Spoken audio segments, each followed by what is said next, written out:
Proper series जो होती है वो होती है हमारे पास में इनफाइनाइट सम ऑफ टर्म्स जो इन्वॉल्व करती है पावर ऑफ वेरिएबल्स को विद कांस्टेंट कोएफिशिएंट्स। इसका जो जनरल फॉर्म होता है वो इस तरह से होता है। देखिए यहाँ पर हमने क्या बोला, इनफाइनाइट सम ऑफ टर्म्स। तो इनफाइनाइट सम ऑफ टर्म्स है मतलब जीरो से लेकर यहाँ पर हमारे पास में बहुत सारी टर्म्स है।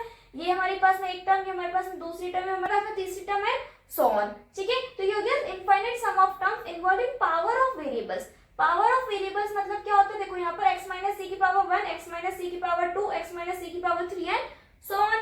ठीक है, with constant coefficients. Constant coefficients हमारे पास में क्या होंगे, a0, a1, a2, ये सब क्या है हमारे पास में कांस्टेंट कोएफिशिएंट्स है। इसका जनरल फॉर्म हमारे पास में क्या बोलते हैं, समेशन n इक्वल्स टू 0 से लेकर इंफिनिटी तक a n x माइनस सी की पावर n। ठीक है, ये हमारे पास में जनरल फॉर्म होता है, जहां पर a n हमारे पास में क्या है, कोएफिशिएंट्स है, और c हमारे पास में क्या होता है, सेंटर ऑफ एक्सपेंशन, और x क्या होता है हमारे पास में, x है वेरिएबल।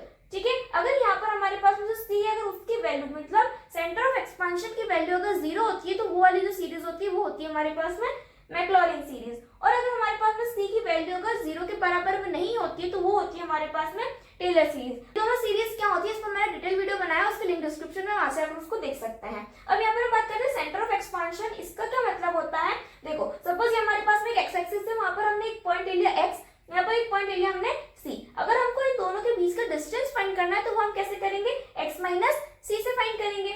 ठीक है, अगर हमारे पास में c की वैल्यू अगर 1 होती है तो x माइनस सी हमारे पास में क्या हो जाएगा, x माइनस 1। तो मतलब इसके बीच का हमारे पास में डिस्टेंस कितना आ रहा है, 1 आ रहा है। तो x माइनस सी जो यहाँ पर है वो हमें क्या बताता है, how far is x from the centre of expansion, मतलब जो x है वो हमारे c सेंटर ऑफ एक्सपेंशन से कितनी डिस्टेंस पर है। अगर आपको इस टॉपिक का फुल एक्सप्लेनेशन चाहिए विद एग्जांपल्स तो मैंने इस पर डिटेल वीडियो बनाया है, लिंक डिस्क्रिप्शन में, वहां से आकर उसको देख सकते हैं। और इस टाइप के एग्जाम ओरिएंटेड कंसेप्ट्स के लिए चैनल को सब्सक्राइब करना ना भूलें।